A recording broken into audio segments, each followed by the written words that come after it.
এক হার্ট এটাকে দুনিয়া থেকে সে বিদায়। বয়সে আমার চেয়ে অল্প ছিল, কিন্তু আমাকে ভালোবাসতো খুব। সাইদি সাহেব আমাদের দুইটাকেই এক চোখে দেখতেন, বলতে তোমরা দুইজনই আমার ছেলে, আল্লাহ তাকে তুমি মাফ করে দাও। আজকে সাইদির কারণে আমরা লক্ষ যুবকেরা কোরআনের কথা বলি। রাসূল সাল্লাল্লাহু আলাইহি ওয়াসাল্লাম দুইজন মেয়ে তিনজন মেয়েকে কবর দিলেন, নিজের ছেলেকেও কবর দিলেন। ছেলে যেদিন মারা যায় তার নাম ছিল কাসেম। কি নাম? কাসেম। রাসূল বলতেন তোমরা আমার ছেলের নাম কেউ ব্যবহার করো না। রাসূলের জীবদ্দশায় কাসেম নাম ব্যবহার করা নাজায়েজ ছিল। রাসূল বলতেন লা তাকান্নু বিকুনিয়াতি, don't use my title as your name. আমার নাম তোমরা তোমাদের নাম হিসেবে ব্যবহার করো না। তিনি বলতেন আবুল কাসেম। তিনি কি ছিলেন? আবুল কাসেম। আবুল কাসেম মানে কি? কাসেমের বাপ, কাসেমের বাপ। তিনার ওফাত মোবারকের পরে এখন এই নামটা সবাই ব্যবহার করছে। 8 বছর তার বয়স। রাসূল সাল্লাল্লাহু আলাইহি ওয়াসাল্লামের চেহারার মতোই ছিল তার চেহারা। চাঁদের চেয়ে সুন্দর তুমি, নবী আমার কামলিওয়ালা, সুখে দুঃখে দুরুদ পড়ি ইয়া মুহাম্মদ সাল্লাল্লাহু আলা। চাঁদের চেয়ে সুন্দর তুমি, নবী আমার কামলিওয়ালা। সব নবীদের চেয়ে সুন্দর নবীর নাম কি নাম? সাইয়েদনা ইউসুফ আলাইহিস সালামের রূপ দেখে মিশরের মেয়েরা আঙ্গুল কেটেছে। মা আয়েশা বলছেন ইয়া রাসূলুল্লাহ আপনার রূপ যদি তারা দেখতো আঙ্গুল কাটতে কাটতে কলিজা পর্যন্ত কেটে ফেলে দিত। মা খাদিজার রূপ দেখে ওরা আঙ্গুল কেটেছে। আর রাসূলের তেলাওয়াত শুনে সারা রাত কাফেররা প্রাণের দুশমনেরা ঘরের চারিদিকে দাঁড়িয়ে থাকতো। সেই রাসূল সাল্লাল্লাহু আলাইহি ওয়াসাল্লাম বলছেন কাসেম ছিল আমার মতো চেহারা।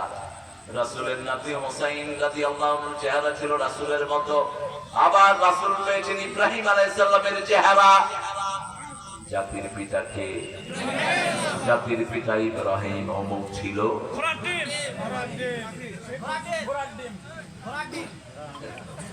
কি বানান বানাইছে বলা মানে? আমরা কিছু করলে আমাদেরকে কত রাজাকার। আমরা কয় দাঁড়া 18 কোটিকে রাজাকার বানায় ছেড়ে দিচ্ছি। তুমি কে? তুমি কে?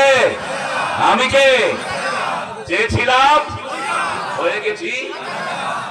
কি সুন্দর প্রকাশ। এখন কেল কাটার হেরা কয় তুমি কি আমি কি? রাজাকার রাজাকার। পাকিস্তানের হেরা রাজাকার করতে পারে না। তুমি কি আমি কি? বাংলাদেশ বাংলাদেশ। ওরা কয় হেরা বলে বাংলাদেশ হয়ে গেছে। আমরা আল্লাহর উপর ধৈর্য ধারণ করেছি, আল্লাহর দিকে তাকিয়েছি। ঠিক না ঠিক? যত অত্যাচার এসেছে আমরা কাকে সেজদা দিয়েছি? আল্লাহকে সেজদা দিয়েছি। আমাদেরকে পুরস্কার এনে দিয়েছেন কে? কাসেম মারা গেলেন, রাসূল কাঁদছেন বেধড়ক।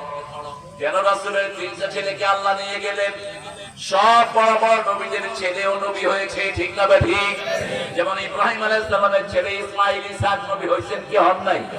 আবার ইসহাক আলাইহিস সালামের ছেলে ইয়াকুব নবী হয়েছেন কি হয় নাই? ইয়াকুব আলাইহিস সালামের ছেলে ইউসুফ নবী হয়েছেন কি হন নাই? রাসূল সাল্লাল্লাহু আলাইহি ওয়াসাল্লামের ছেলে হবে নবী হবে না, এটা তো হতে পারে না। নবী হলে রাসূলের খতম নবুয়ত রক্ষা পেত না।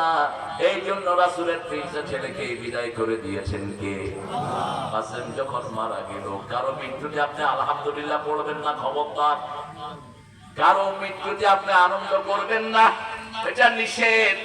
রাসূল সাল্লাল্লাহু আলাইহি ওয়াসাল্লাম বসে আছেন মসজিদে নববীতে, দেখেন একটা লাশ যাচ্ছে, তিনি দাঁড়িয়ে গেলেন। সাহাবায়ে কেরাম বললেন ইহুদির লাশ। কার লাশ? ইহুদির লাশ। এখন আমাদের জাতীয় দুশমন ইহুদি। ঠিক না ঠিক? ফিলিস্তিনে মুসলমানকে হত্যা করছে কারা? কারা হত্যা করছে? ইহুদির বাচ্চারা। পৃথিবীর যত অঘটন সবগুলোর হোতা কারা? ইহুদিরা। কার কথা? আল্লাহ সূরা মায়েদার ভিতরে বলছেন لَتَجِدَنَّ أَشَدَّ النَّاسِ عَدَاوَةً لِلَّذِينَ آمَنُوا الْيَهُودَ الَّذِينَ أَشْرَكُوا। আল্লাহ বলছেন মানুষের মানবতার জঘন্য দুশমন ইহুদি আর মুশরিকেরা। ইহুদি আর মুশরিকেরা সব সময় একজোটে থাকে। ঠিক না ঠিক? ইহুদির লাশ, রাসূল দাঁড়িয়ে গেলেন। সাহাবায়ে কিরাম বললেন, "this is the dead body of Jewish person." এটা ইহুদির লাশ। রাসূল বললেন, "সে মানুষ, সে কি মানুষ, আমি তার জন্য একটু সম্মান প্রদর্শন করলাম।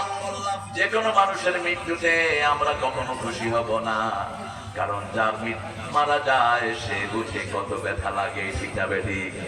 রাসূল ছেলে হারিয়েছেন, কাঁদছেন রাহমাতাল লিল, চোখ ভিজে যাচ্ছে, দাড়ি ভিজে যাচ্ছে, মাটি ভিজে যাচ্ছে রাসূলের চোখের পানিতে। রাসূলের পাশের ওয়ালেই বাসা ছিল আবু লাহাবের বাসা। আবু লাহাব তখন আনন্দ করছে আর বলছে, "বাতারা মুহাম্মদ, বাতারা মুহাম্মদ, বাতারা মুহাম্মদ, ইন্না শানিয়াকা হুয়াল আবতার।" একই শব্দ আল্লাহ আনলেন। বাতারা মানে জল কাটা, রাসূলের ছেলে নাই, জল কাটা হয়ে গেছে। রাসূল আরো ব্যথা পেলেন, ব্যথা পেয়ে কাঁদতে কাঁদতে ঘুমিয়ে পড়েছেন রাহমাতাল লিল আলামিন। ঘুম থেকে মুচকি হেসে দিয়ে উঠেছেন। মা খাদিজা বললেন, "মা বিকিয়া মুহাম্মদ, আপনি মুচকি হাসি দিয়ে উঠলেন কেন?" বলছে, "ও তাহেরা, কখনো বিবির নাম ধরে ডাকতেন না, আমরা তো তুই তঙ্গারি করে ডাকি। গাইবান্ধার মেয়েরা খুবই ভালো। হ্যাঁ, কি কি বাসি বেশি পছন্দ করে। আমি এটা আজিজ ভাই থেকে শুনেছি, আব্দুল আজিজ ভাই, তিনি বলতেন গাইবান্ধার মেয়েরা খুব স্বামী ভক্ত হয়। কারণ গাভী যেরকম মানুষের ভক্ত হয়, এরকম গাইবান্ধার মানুষও মানুষের ভক্ত হয়। কোরআন শরীফের দ্বিতীয় সূরার নাম বাকারার বাংলা কি? গাই। গাই বাংলা কি? গাই। হ্যাঁ, আপনাদেরকে কেউ যদি নাম নিয়ে কোনো উল্টা পাল্টা কথা বলে বেশি তেড়িবেড়ি করবা না, কোরআনের 2 নম্বর সূরা দখল করে আছে। আলহামদুলিল্লাহ। আমি অনেক আগে আসতাম খুব গাইবান্ধাতে, তো আমাকে একজন বললো, "হুজুর, এমন জেলায় বাস করি, নামটা বলতে শরম লাগে।" কেন? কয় যে গাইবান্ধা, এটা কোনো নাম হলো? আমি কইলাম, "মিয়া, কোরআন শরীফের 2 নম্বর সূরা তোমার গাই।" কয়, "হুজুর, এটা তো চিন্তা করিনি, এখন জোরে সোরে কব, আমার বাড়ি গাইবান্ধা।" আল্লাহ গাইবান্ধার সব মানুষকে আপনি মাফ করে দেন। গরুতে যেমন বরকত বেশি, গাইবান্ধার লোকদের মধ্যে বরকত বেশি। গরুর কিছুই ফালানো যায় না, গাইবান্ধারও কিছু ওয়েস্ট হয় না। দেখেন, গরুর মুদ আর গোবর, এটা কে খায়? কে খায়? ওরা খায় গু আর মুদ, আমরা খাই দুধ, গোস্ত, ছানা, মাখন, ঠিক না বেঠি? কারণ শিরক যারা করে তাদেরকে আল্লাহ ভালো খাওয়াবে না। করোনার সময় ওদের ঠাকুরের কয়, "গরুর মুখ খা।" ওই মুখ খেয়ে ওই পাখাটা আগে বসছে। ইংল্যান্ডে দেখি এক বোতলের ভিতরে তারা গরুর মুখ বিক্রি করে। এখন হিন্দু ভাইদের খাওয়া খেতে সতর্কতার সাথে খাবেন।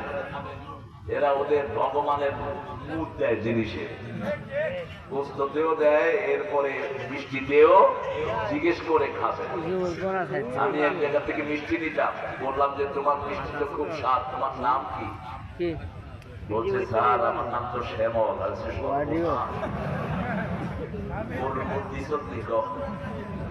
কয়, "স্যার, আপনি ভিতরে আসেন, আমার সবগুলো যারা বানায় এরা হলো সব মুসলমান।"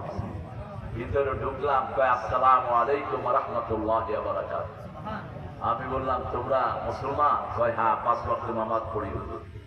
বলছি, "গরুর এখানে মিষ্টির সাথে কিছু দাও নাকি?" কয়, "না, আমাদের মালিক ভালো, কারণ বেশি তো মুসলমানে খায়, দিদি আর খাবে না, তবে আমরা সতর্ক থাকবো।" আমার ভাইদেরকে বলবো, হিন্দু ভাইরা, এই যে গরুরে আপনারা মা বানাইছেন, এটা আপনাদের কিতাবের কোথাও নাই, কোথাও নাই। আপনাদের এক হিন্দু বিচারপতি বলছে, "গরু আবার মা হয় কেমনে? ইচ্ছা মতো খাবো।" গরু গোস্তের স্বাদ সবচেয়ে বেশি, ঠিক না ঠিক?